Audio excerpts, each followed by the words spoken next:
Hello my keto peeps, it's Samaya and welcome back to my channel, I Don't Sugarcoat. Today, I'm going to share with you guys how I make a keto version of Southern style dressing. So let's get started.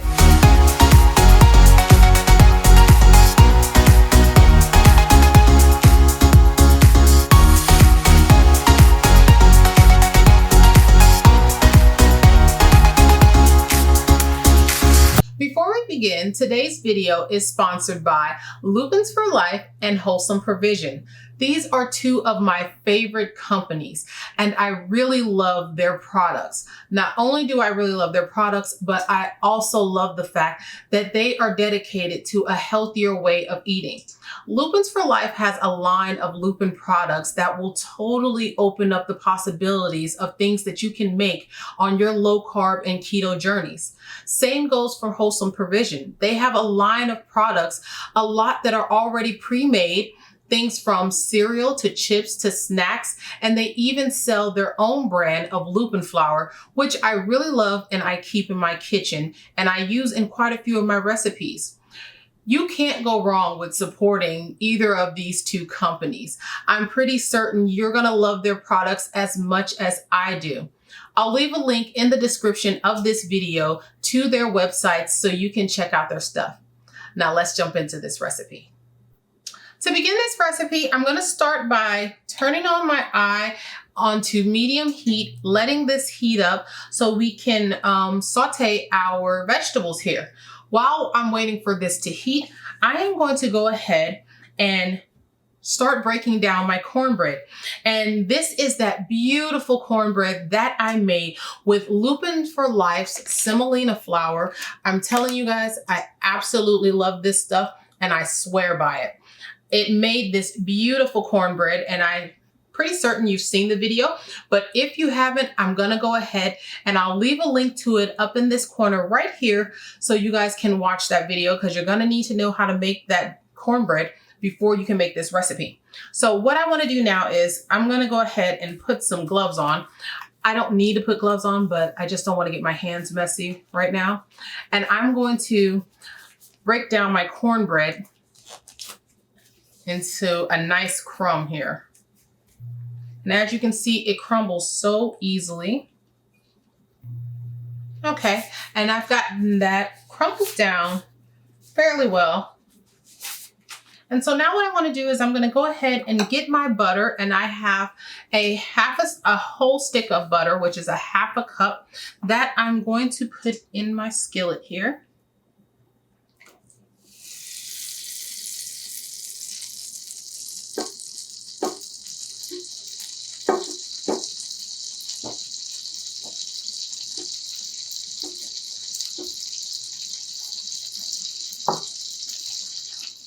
Now I'm just gonna let this melt, and once this completely melts down, then we'll add our vegetables. So while I'm waiting on that, I'm gonna go ahead and add in 2.5 cups of some croutons. Now this croutons is made from that lovely loaf of rosemary and onion bread that we made. If you did not get to see that video, I'll go ahead and leave a link. I think it's this corner right here to that recipe so you can go ahead and get this made because you're gonna need that bread in order to make this recipe. And that bread was made with Wholesome Provisions miracle flour here, and it did such a beautiful job in this recipe. I did not do a video for the croutons. It's a very, very simple process. I do have a recipe on my website, so I'll just leave a link to that in the description of this video. But it's really simple. You're just gonna cut them up into slices and then cut it up into cubes.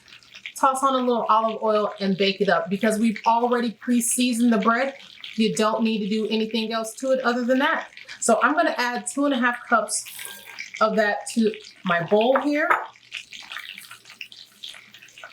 Now that my butter has melted, I have a medium onion that I have diced, 1 medium onion, and then I have 2 celery stalks that I chopped up and I'm gonna add. Now, I don't tend to like too much celery in mine. If you want to add more to yours, by all means do so. And we're just gonna let this cook until they become tender. Okay, so now while that's cooking, I am going to go ahead and stir this up. Now, you don't have to add the breadcrumbs to your dressing if you don't want. My mama always did. She always added breadcrumbs, croutons to our dressing. So that's just the way that I'm used to eating it. Some people do like slices of toast that they will then crumble up. So if you want to do that, you can do that as well. But I've always had it with croutons, and so that's how I make mine. You're welcome to give it a try if you've never had it this way. I think it's awesome. You'll probably like it. Okay, now that I've gotten that pretty well mixed in there, I'm going to go ahead and start adding my wets. I'll start with a half a cup of some non-dairy milk. This is cashew milk. You guys know that that's all that I use. So I'm going to add half a cup of that. And then I have 2 eggs that I whisked. You want to go ahead and make sure those are whisked. Okay, and then I have roughly 1 cup and 2/3, which is around 13 ounces of some chicken stock. And I'm going to pour that into here as well. And you guys use whatever brand you like for the chicken stock.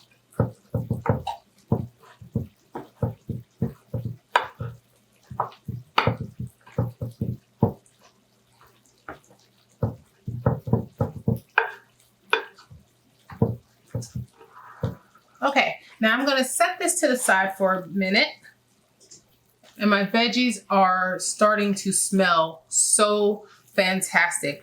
I don't know about you all, but I love the smell of sauteing onions. Like, it doesn't matter what you pair it with. It smells great with garlic, with mushrooms. It's just, oh, sauteed onions smell amazing to me. Okay, so this is starting to get soft now. So now I'm going to start to add in my seasoning here. I have 2 teaspoons of some poultry seasoning and 2 teaspoons of some sage.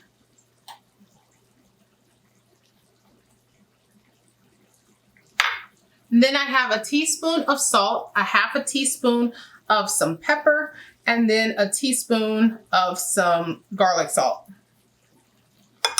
And you can choose to add or omit whichever ones you don't want in yours. Season and spice yours the way you like.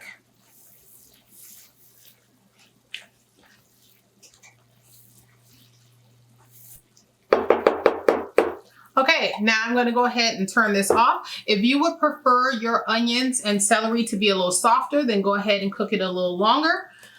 I'm going to go ahead and add this mixture to my cornbread mix right here.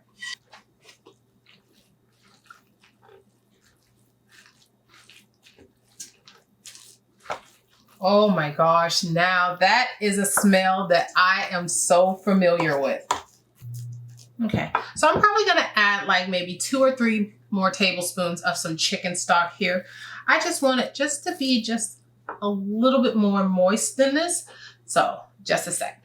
All right, so I'm just gonna add just a little bit more.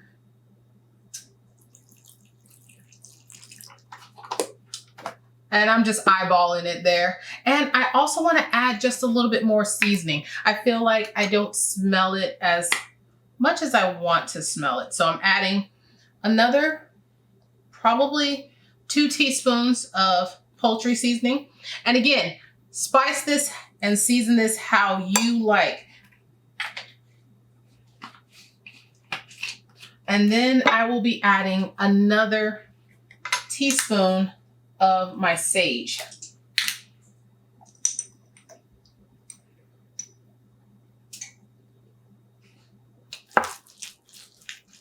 Okay, so after I've gone ahead and added in my extras here, now I'm gonna go and put this into a well-buttered dish.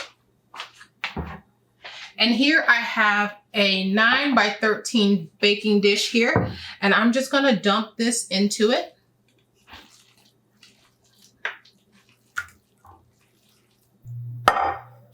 I'm telling you, these smells totally takes me back. So I'm gonna finish getting this spread out, and I have my oven preheating to 350, and I'm gonna stick this in and let this cook for about 30 minutes. Now I will tell you, because this is something that I get a lot from people that message me, is about cook times. Cook times are always going to vary because everyone's stove is different. So yours might need a little bit less than 30 minutes. It could need a little bit more. You're just gonna have to play it by ear. For my stove, it takes about 30 minutes. So I'm gonna go ahead and pop this in the stove, and then we will come back when this is out and you guys can see what it looks like. My Southern style dressing is out of the oven, and I do have a couple of notations to make. One, I forgot to mention at the beginning of the recipe that I cut the cornbread into 8 slices and I only use 7 of them. So you're gonna wanna use 7/8 of that cornbread that you're gonna bake. So just leave 1 slice out. If you wanna use the whole thing, then just make sure you add in extra chicken stock so that way your dressing won't be too dry. The next thing I want to note is the cooking time. When I first created this recipe, I had a different stove, and that stove cooked fast. You guys probably remember me talking about it quite a bit in my earlier videos, that my stove cooks pretty fast. The new stove that I have does not. So this ended up baking for about 50 to 55 minutes in the oven until it was nice and golden on the top. So make sure you adjust your cooking time to that. It might be a little bit less, it might be a little bit more. As I said, everyone's stove is different, so it will depend on your stove.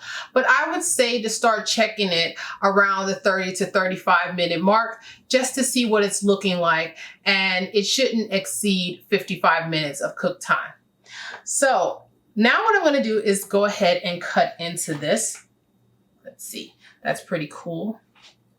Okay, as you can see, it looks fantastic, you all.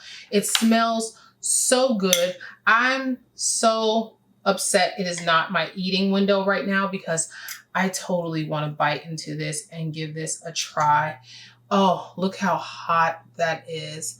Look how delicious that looks. It smells so great. All those lovely aromatics in there. And this is gonna taste just fantastic. I'm telling you, I already know because I've made this recipe before and it was so amazing.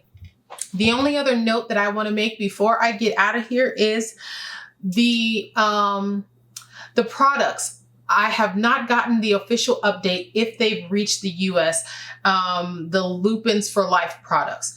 And I'm specifically talking about the lupin semolina because I know that that's what I use for this cornbread and that's what you need to make it. If by the time this video comes out and there is no link to where you can purchase this Lupins for Life here in the US, then you can totally still make this dish by making my previous cornbread recipe and substituting with that. Then you'll still be able to make this. The taste will be just a little bit different, but not too much. It's just because you'll be using a nut flour instead of using the semolina. But other than that, it'll still be great. It'll still taste great. I hope the products will have made it here by then because I really want you guys to be able to have the whole experience of this recipe. So let's just keep our fingers crossed that they'll be here and you guys will be able to make this as it's intended to be made. But if not, that is a viable substitute. So that's going to be all I have for today. I'll leave the nutritional facts for this in the description of this video. I hope you guys have a great holiday. Please enjoy your Thanksgivings. Stay safe. Be with your loved ones and celebrate and be thankful because this has been one heck of a crazy year, you guys. So that's going to be all I've got. If you like this video, give me a big thumbs up. If you want to see me make more videos like this, don't forget to click that subscribe button and don't forget to ding the little bell so you can get notifications every time I upload a new video. And until next time, you guys, bye.